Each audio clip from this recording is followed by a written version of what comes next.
Historia Confidencial, con Pacho O'Donnell y Felipe Piña. Hoy, en Historia Confidencial, la vida del Che Guevara.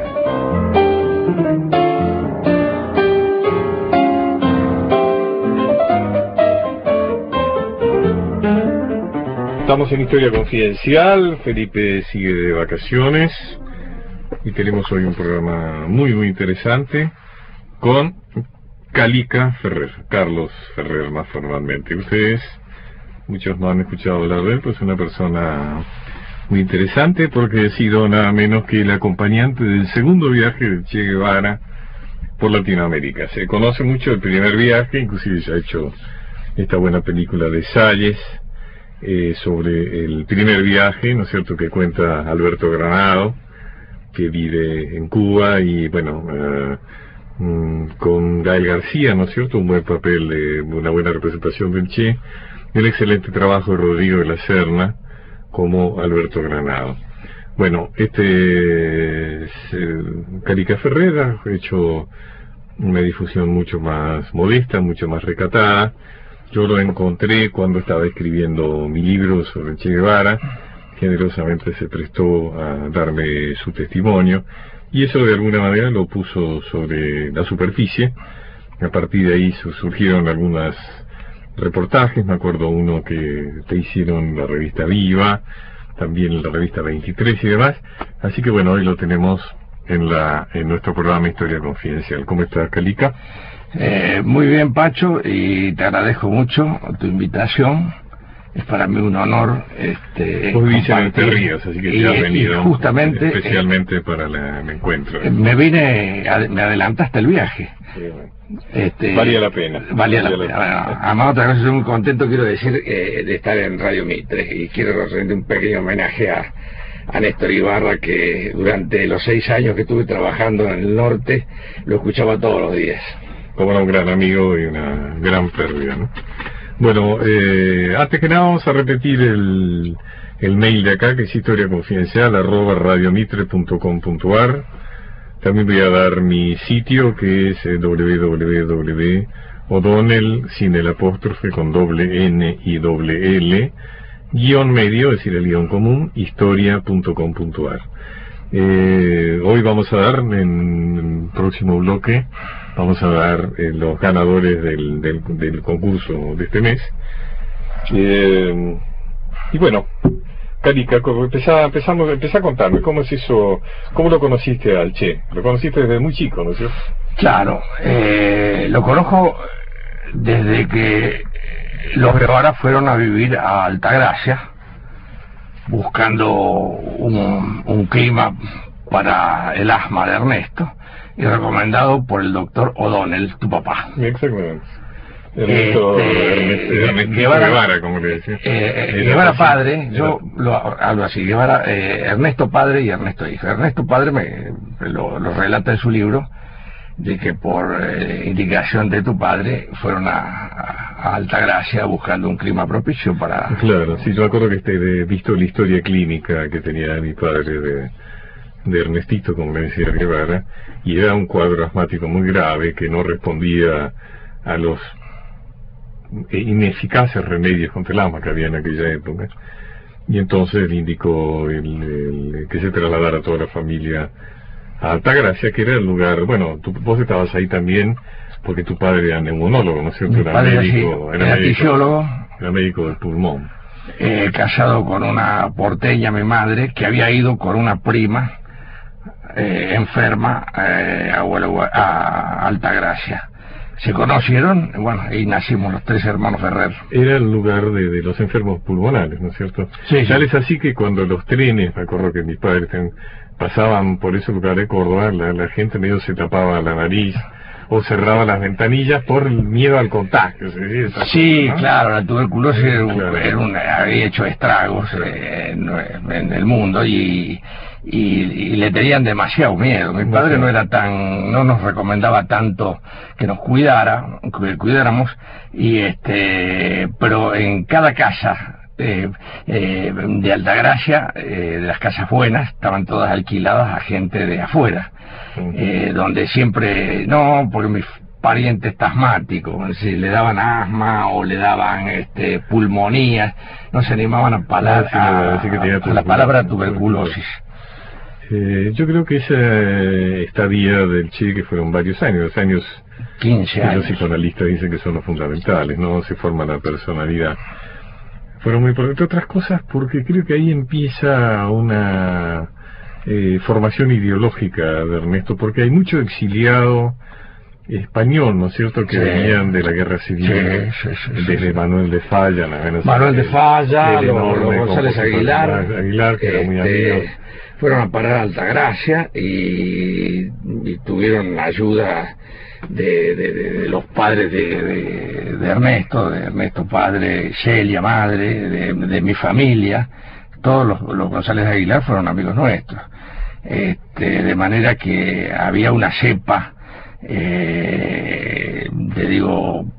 republicana, socialista, y bueno, eso es muy importante, como decís vos, en la vida de Ernesto, ¿sí? Porque ellos seguían las peripecias de la Guerra Civil Española. Por lo menos se dice que Ernestito tenía un mapa donde iba clavando banderitas, y yo seguía tenía la guerra día a día, de acuerdo a los datos que podía conseguir. Tenían una actitud muy pro república, ¿no? Sí, todos nosotros. En una sociedad cordobesa que más bien era bastante conservadora. Claro, pero bastante yo divido, ¿no? hay una parte muy rescatable de la sociedad cordobesa, que es la parte, no olvidarse de que en Córdoba se hizo la reforma universitaria, y que subsiste todavía un grupo muy grande de gente progresista, que estaba también a favor de la República. Y bueno, entonces esas fuerzas, y te voy a contar un cuento. Una persona que yo la consideraba totalmente del otro lado, con los años, y fuimos con Alberto Granado a la casa de él. Bueno, la conversación era un poco tirante, de acuerdo a que los dos pensábamos distinto, y por ahí me dice: Calica, vení, por favor, vení, te voy a mostrar una cosa. Me llevó a su cuarto y me mostró una gran foto del Che. Me dijo: he cambiado de idea, esta es la foto, he estado en Cuba, esta es la foto de Ernesto. Así que para mí fue una sorpresa que este personaje se había pasado a mi bando. Contame un poco cómo era el Che cuando era chico. Bueno, Ernesto era un chico inquieto, con alma de líder, lideraba su equipo, que estaba integrado tanto por, vamos a decir, los pitucos que venían de las familias que estaban con sus parientes enfermos, junto con los Cádiz. Porque era un lugar de veraneo. Claro, no, y teníamos el Sierras Hotel, que fue un hotel de 5 estrellas, si se puede decir, en aquella época, por donde pasaron hasta reyes y personajes muy importantes, que hoy en día es una ruina, terminó en nada. Y un poco el Sierras Hotel era el lugar de reunión de todos nosotros, ¿no? De manera que... Y también estaba, te interrumpí la frase, y también estaba, sobre todo porque era un lugar más bien de veraneo, o sea que en invierno y en otoño estaban los hijos de los Cádiz, los hijos de los albañiles, típico de ciudad, digamos, más que nada de veraneo pituco, como decimos. Como Altagracia estaba dividida por los del Alto y los del Bajo, ¿no es cierto? En el Alto estaban las mejores casas de Altagracia, y eso. En lo de Guevara, que siempre fue el Alto, no había distinción, como te decía hace un rato, en cuanto a los personajes que comandaban su equipo, ¿no es cierto? Donde estaban los Cádiz, como te digo, la gente que trabajaba en el golf, porque Ernesto padre manejó toda la reforma de la cancha de golf de la compañía Sierras y Hoteles, creo que se llamaba. De manera que en lo de Ernesto siempre había muchos chicos. O sea, construyendo un poco la imagen futura del Che, digamos que ahí él tiene una relación muy natural con los humildes, digamos, ¿no es cierto? Que se le da, además fomentado por la casa, ¿no? No había, entraba cualquiera, se mezclaba, y sus amigos eran también los amigos más humildes del lugar, ¿no? Eran la barra, ¿no? Sin distinción de categoría social, ni Es decir, tenía que ser amigo de él, caerle bien a Ernesto y a los hermanos de Ernesto, porque como eran 5, en ese momento eran 4, después nació Juan Martín, de manera que había amigos de todas las edades. El asma era algo muy perturbador, ¿no? No puedo, cuando lo recuerdo tanto, sacarlo a Ernesto si no es con el Subasmopul, con el aparato con que se daba adrenalina para poder respirar cuando estaba atacado.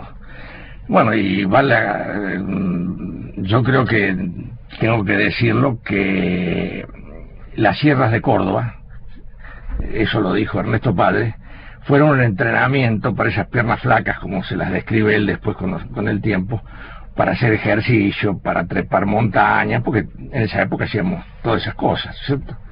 Y también aprendió a caminar en la sierra, digamos, en las prácticamente, alturas, claro. y a saltar por los arroyos, a aprender a nadar, a resbalarse, caerse de cabeza al agua en pleno invierno. Y también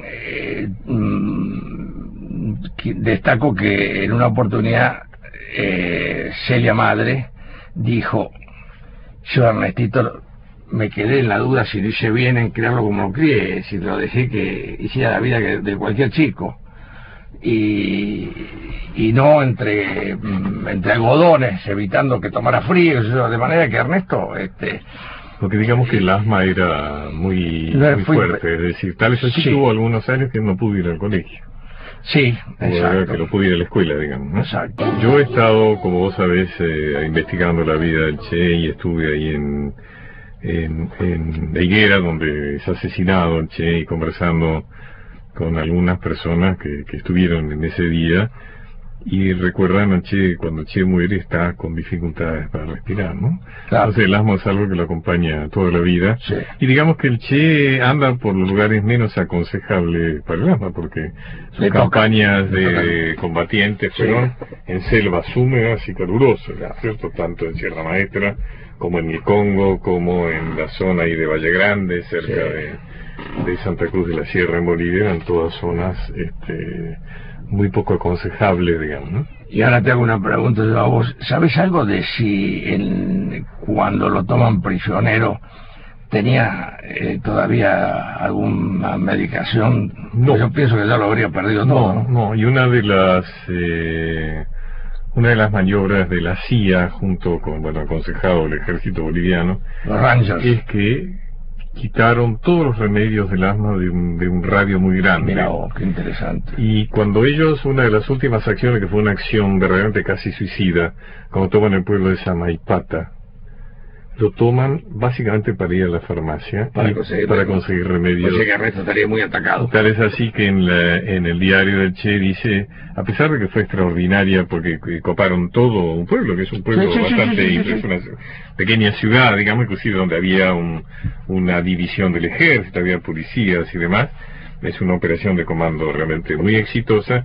El Che pone en su diario: la operación fue un fracaso, porque realmente la idea era fueron derecho a la farmacia, y no había, porque habían quitado todos los remedios del asma, y realmente, hablando por ejemplo con Benigno en París, donde él está asilado, que fue uno de los cubanos que lo acompañó en la última experiencia, decía que el asma del Che había sido verdaderamente una gran complicación en los últimos tiempos. La cosa es porque a veces tenía que andar arriba de una mula porque no podía caminar, y abrir una picada para una mula es distinto a abrir una picada para una persona, o sea que eso le complicaba mucho. ¿Por qué te elige el Che para su segundo viaje? Digamos, el Che ha ido con Alberto Granado, viaje que seguimos paso a paso, claro, de acuerdo a las cartas. Déjame reconstruir la historia para que nos siga.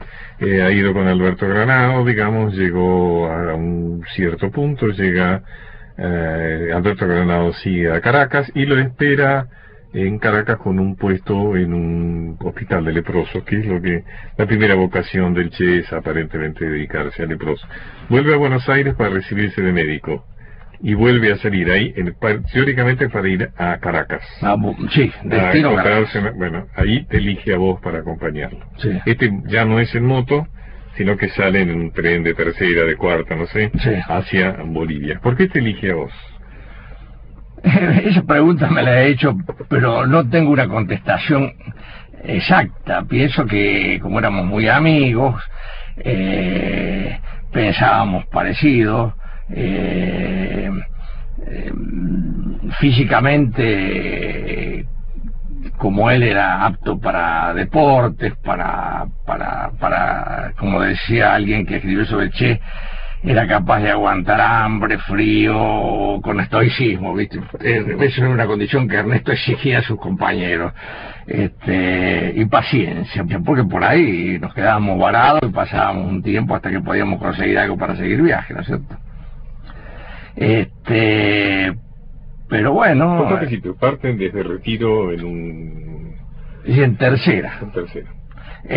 Los vagones eran, los asientos eran de madera. Sí. Y contrastaba la gente que nos había ido a despedir a nosotros, novias, festejadas. Porque digamos que vos también sos de origen bastante bacán, ¿no es cierto? Bueno, no sé. Como Che, ¿no? Claro.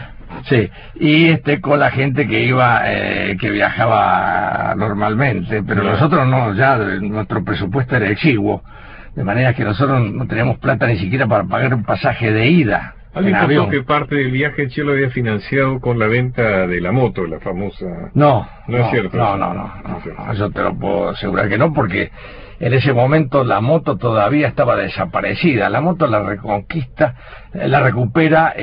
un hermano de Granado, Tomás Granado, pero muchos años después. Claro, que estaba en Chile. Y me queda la duda a mí. Sí, era la moto, sí, ¿cierto? Porque han pasado tantos años. Difícil, pero no, es como dice el tango, mangue amigos usureros, estuvo un mes sin fumar. Abuelas, tías, primos, amigos, nos dieron plata, algo que tenía ahorrado él, porque él había trabajado acá, había estudiado esas 12 materias, claro, que daba. Trabajó en un instituto con el doctor Pisani contra la alergia, ¿no? Sí. Pisani. Mira, te cuento. Decían esas vacunas, ¿no? Que luego se difundieron tanto esas vacunas. Yo te digo exactamente, en ese momento el cinturón de castidad, que es como decía Ernesto, al cinturón que me había fabricado mi madre para llevar la plata, había 5.900 pesos de Ernesto y 6.100 pesos míos, exactos. ¿Qué sería el equivalente de ahora? No alcanzaba para pagar el pasaje en avión a Caracas. Los dos juntos, claro. No sé que sería un equivalente. Tan es así que $300 de ahora, con 300. Sí. Con eso ya tenían que hacer todo. Y tan es así que además nosotros ya nos vamos de acá, nada más que con la visa de Bolivia, porque más arriba exigían ciertas garantías para dejar entrar a la gente, o sea que nosotros no teníamos nada más que la visa de Bolivia. Y la de Venezuela imposible de conseguir, la conseguimos de casualidad, esas cosas del destino en La Paz. Estamos hablando con Calica Ferrer, compañero de segundo viaje por Latinoamérica del Che Guevara. Estamos en Historia Confidencial, historiaconfidencial@radiomitre.com.ar. Voy a dar los nombres de los ganadores del concurso. Donde preguntábamos, ¿sabes, Calica? Una pregunta que propuso Félix Luna, que era, en quién fue el inicial compañero de fórmula de Hipólito Yrigoyen cuando se presentó y triunfó para su segunda presidencia. Este hombre fallece y entonces ¿quién es el que lo sustituye? La respuesta correcta, contestaron realmente muchos. La respuesta correcta era Francisco Beiró, fue el primer acompañamiento. A su fallecimiento lo sustituye Enrique Martínez. Ganador Marcelo Capeluto, Pablo Juan González, Jorge Mario Bonefón, Sergio Gabriel Citarrosa y Encarnación González Méndez. A todos ellos les vamos a avisar además, ¿no es cierto? Florencia se va a ocupar de avisarle por mail, y el premio es un libro mío de Felipe, que lo pueden venir a buscar aquí a la portería en Radio Mitre, que es Mansilla y Ecuador. Nunca me acuerdo bien la dirección de Mansilla. Mansilla y Ecuador, ahí van a encontrar Radio Mitre. El próximo concurso vamos a esperar a que venga Felipe, así urdimos alguna pregunta demoníaca entre los dos porque a ver si si conseguimos que se asusten un poco nuestros oyentes, que siempre mandan tantas y acertadas respuestas. Bueno, estás en Bolivia viajando con Ernesto. Contanos un poco cómo fueron esas peripecias. Bueno, para mí es muy importante contar de que yo, es decir, que junto con Ernesto conocemos Bolivia, porque Ernesto el primer viaje lo había hecho por Chile-Perú. Por Chile-Perú. Y 14 años después de que conocemos Bolivia juntos, lo asesinan. En Bolivia. En Bolivia. De manera que... Es casual, porque además cuando ustedes pasan por ahí, se acaba de producir la revolución de Siles Suárez. Exactamente. Y de paso está en sur. Movimiento Nacional Revolucionario, MNR. Y yo creo que el Che realmente, cuando deciden elegir Bolivia como su lugar de su nueva experiencia guerrillera, él tiene la convicción de que Bolivia es un lugar muy predispuesto a la sublevación popular, ¿no? Habría que ver, como vos decís, cuánto había de la memoria de esa Bolivia convulsionada, ¿no? Cuando decide ir ahí. Él conoció, claro. Sí, ahí hay una historia que, en fin, que estoy leyendo algo al respecto, investigando un poco el porqué de Bolivia y el porqué en esa zona, ¿no es cierto? Bueno, si lees mi libro ahí está bastante... No, por eso. Tu libro es muy importante. No, que no es importante, sino que yo me ocupé mucho de ese espacio porque entrevisté mucho a los bolivianos, cosa sí, que otros biógrafos se han especializado sobre todo en entrevistar a los bolivianos. Nosotros viajamos en tercera hasta la frontera. Ahí Ernesto tuvo un ataque en la frontera con Bolivia, un ataque de asma terrible. Me pegué un susto porque creí que se me moría. Así que encima del ataque que tenía lo reté y le dije, ¿qué hago en un caso así? Entonces él me indicó que tenía que poner una inyección de adrenalina y qué sé yo. Justamente ahí encontramos un amigo de los Guevara que trabajaba en gendarmería. Así que estuvimos un par de días ahí, y ahí lo convencí, porque él no quería. Mendoza se llamaba. Mendoza. Era uno de los amigos pobres, amigos digamos, de los no pitucos. De los no pitucos, sí. Exacto. Sí, está bien. Bueno, la cuestión es que de ahí decidimos, dado lo barato que era Bolivia, viajar en camarote desde ese lugar hasta La Paz. Y ahí conocemos una persona que fue muy importante en la historia porque del Che, de ese viaje, ¿no es cierto?, que es un muchacho nugués, a quien conocimos y nos hicimos amigos, qué sé yo, mientras duró el viaje, y bueno, llegamos a la estación y nos despedimos.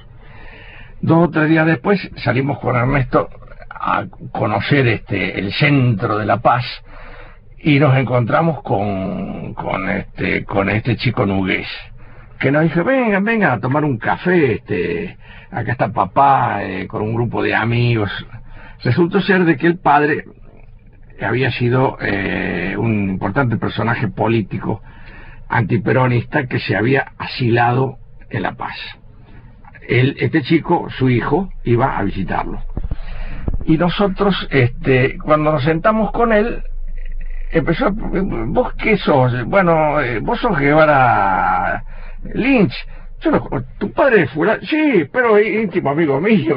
Y después a mí, vos sos Ferrer Cordobés, sí, yo soy Ferrer Moratel, Carlitos, pero fue nuestro padrino mientras duró nuestra estadía en La Paz. Es decir, que alternábamos un poco la gran vida, que fue ahí donde conseguimos la famosa visa para entrar a Venezuela, una cosa increíble, y donde también aprovechábamos el tiempo. Fuimos lo conocimos a Ñuflo Chávez, que era el ministro de Asuntos Indígenas del gobierno revolucionario, que hablaba, era indio, hablaba correctamente todos los quechua, aymara, castellano, inglés, era un tipo muy culto, que nos ofreció quedarnos a trabajar en Bolivia, a Ernesto como médico y a mí como una especie de paramédico, porque yo había dejado de estudiar medicina ya hacía tiempo, había estudiado medicina,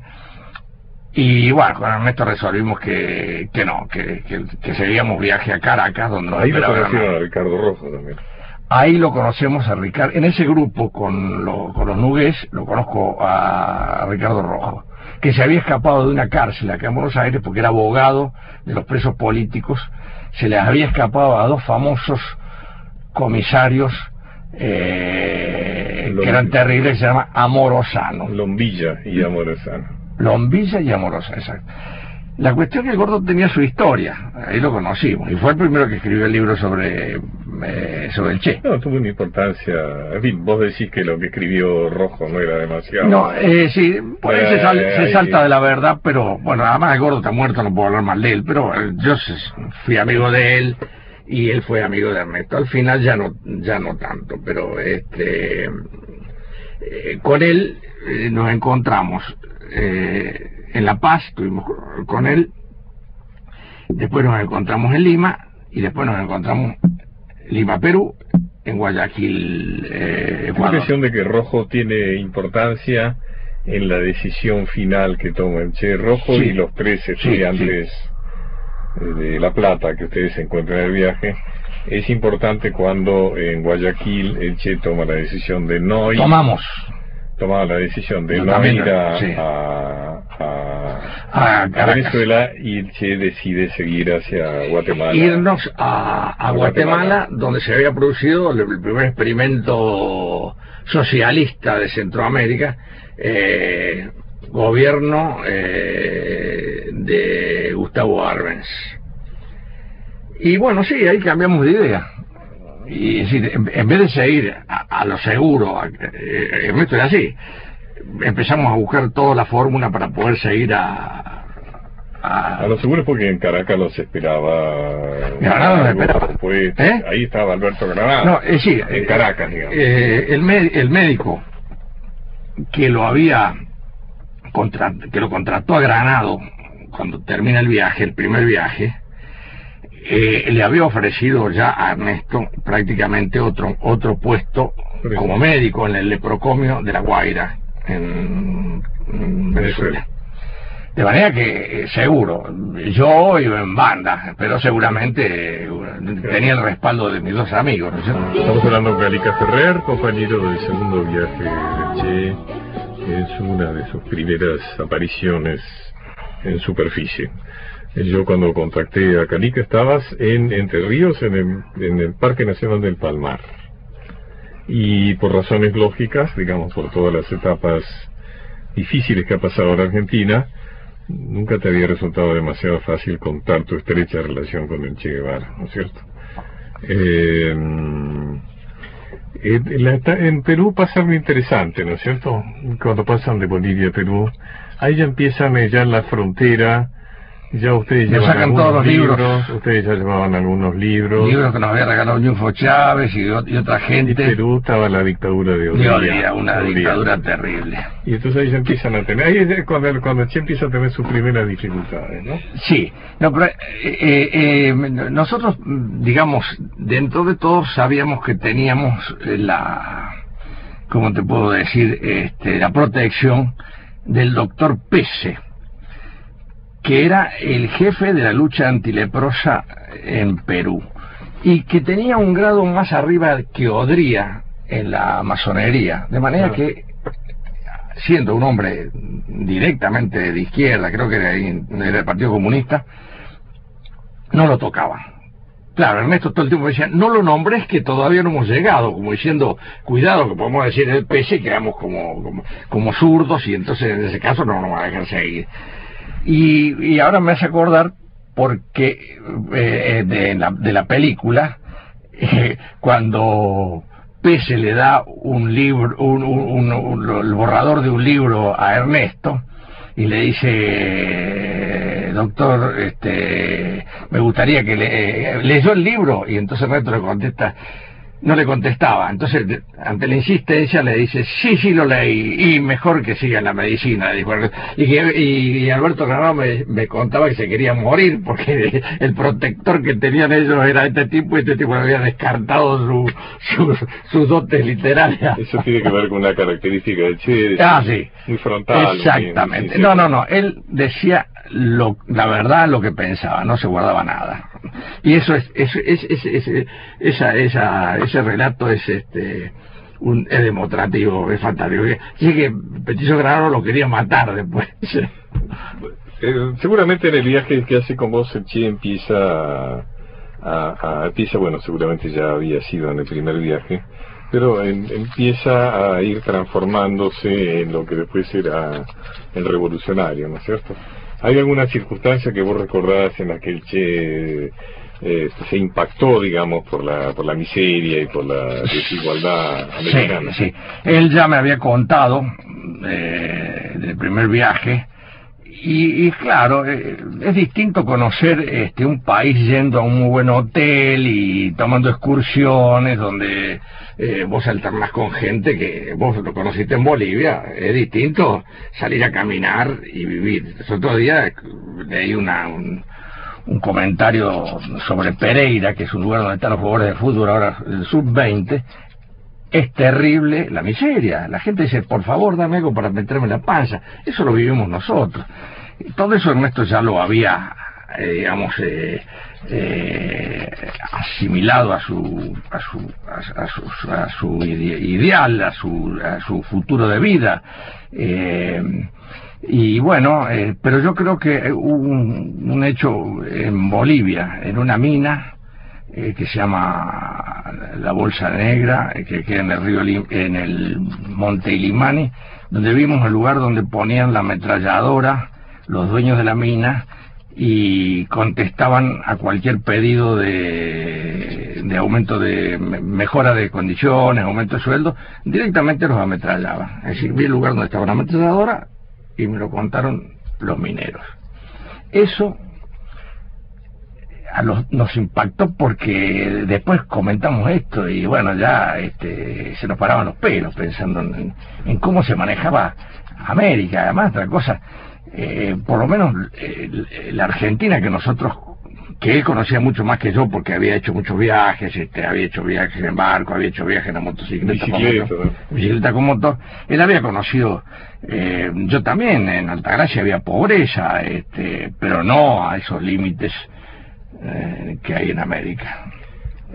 Volviendo a ese que no deja de ser también un viaje de aventura de dos amigos, vos me contaste una experiencia peruana que me parece muy jocosa, y es cuando... Se van a cerrar la radio.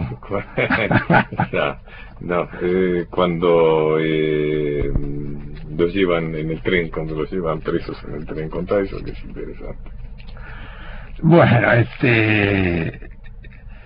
eso ocurre en un viaje hacia Machu Picchu, no, hacia el Cusco, no me acuerdo en este momento la ciudad anterior,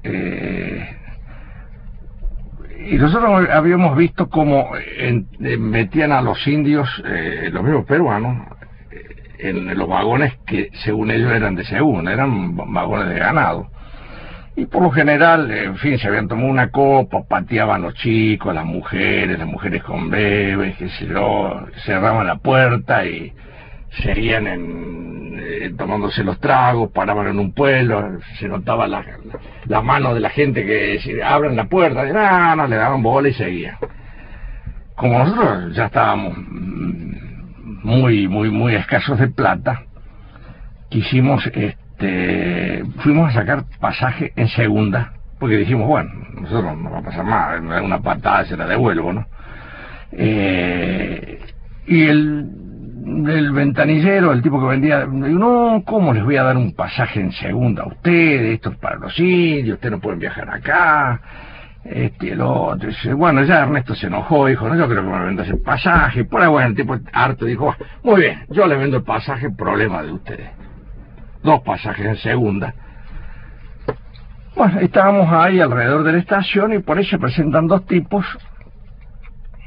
Me extrañó que eran de traje, me encaran a mí. y me dice, ustedes van a viajar en segunda. Entonces yo le contesté una cosa que no puedo decir por radio, y entonces el tipo me dijo, un momentito, y peló una credencial, soy detective peruano. Dice, entonces le digo, no se ponga así, acá está mi pasaporte, Ernesto, vení, traerle pasaporte. Pero Ernesto que estaba leyendo o escribiendo, porque Ernesto escribía mucho, como siempre lo hizo, todo lo que ocurría durante el transcurso del día, hacía su crónica, ¿no es cierto? Hacía que daban los diarios. Exacto. La cuestión es que, no se preocupen, muchachos, les queremos proponer un negocio. Bueno, ¿qué negocio? No, dice, mirá, si ustedes quieren, a nosotros teníamos que buscar 2 presos que se han escapado y tenemos 2 pasajes en primera para ir hasta Cusco. Y bueno, sí, pero lo único malo es que tienen que ir esposados. Nos miramos con Ernesto y los dos pensando en la plata, y dijimos, y bueno, de manera que nos pusieron esposas a los dos. El negocio era que ustedes devolvían el pasaje. No, el pasaje de esposado y arrastrando los bagallos que teníamos, y nos sentamos. Nos acomodaron contra la ventanilla, a los dos. La gente que siempre es solidaria con los que están mal, nos empezaron a pasar comida, pedazos de pollo, muchachos, tome, y a los personajes nada. Bueno, conversando salió el tema de qué hacíamos nosotros, etcétera. Ernesto médico, yo ex estudiante de medicina. Y uno le dice al otro, uno de los peruanos le dice, che, no nos podemos llevar a estos muchachos, esposados, sí, tenés razón, sácale las esposas. Bueno, nos sacaron las esposas, y entonces el resto le dijo, bueno, pero si llega a venir el guarda, ¿qué hacemos? No te preocupes, toma la credencial, una credencial para Ernesto y otra credencial para mí. O sea que pasaban a ser detectives. Pasamos a ser detectives. Entonces cada vez que venía el guarda, nosotros sacábamos, perdón señor, y seguían, porque los tipos se habían ido a otro coche donde se timbiaba. La cuestión fue que nosotros viajábamos cómodamente en primera con credencial de detectives peruanos. Cuando llegamos al Cusco, los dos tenían una borrachera tan grande que no le pudimos devolver una de las credenciales, y con Ernesto nos llevamos la otra. Nos fuimos a una pensión de mala muerte donde, en fin, nos higienizábamos un poco, qué sé yo, y en esos lugares hay que ir a registrarse. Fuimos a registrarnos y nos atacaron de todos lados. Estos son los que le han robado la credencial, y nos metieron presos. Entonces lo dejaron a Ernesto de rehén, y a mí me mandaron a buscar la credencial. Y ahí se salvó. Y ahí es una anécdota muy divertida. Exacto. Se nos viene encima, estoy hablando con Canica Ferrer, estamos hablando del segundo viaje de Che Guevara por Latinoamérica.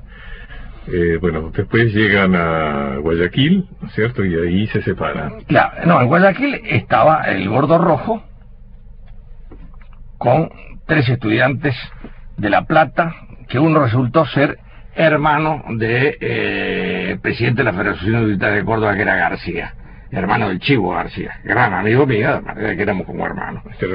Y ahí Gualo García, Ando Herrero y Oscar Valdovinos. Y ahí es cuando el destino quiso que cambiáramos el rumbo. Decidimos, en vez de irnos a Caracas, irnos a Guatemala.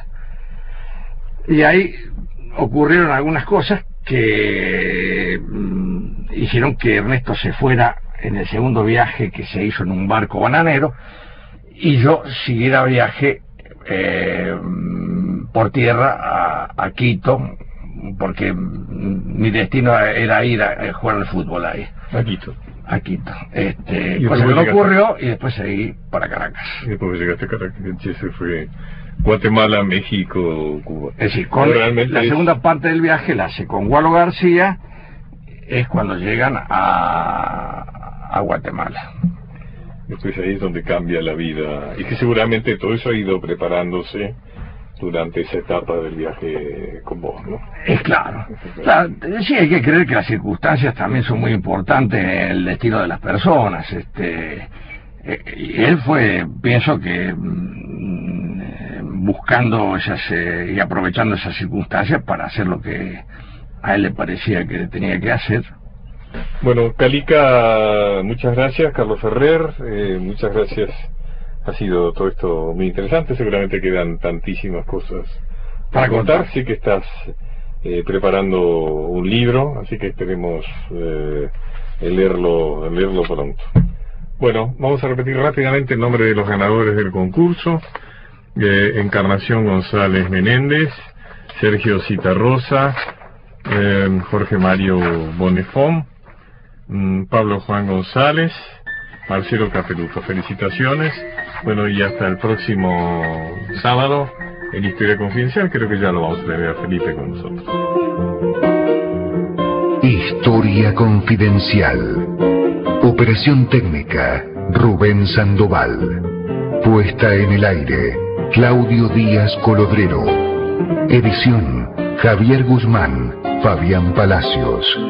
Locución, Pablo Gasotti. Conducción, Pacho O'Donnell, Felipe Piña. Producción general, Gustavo San Martino.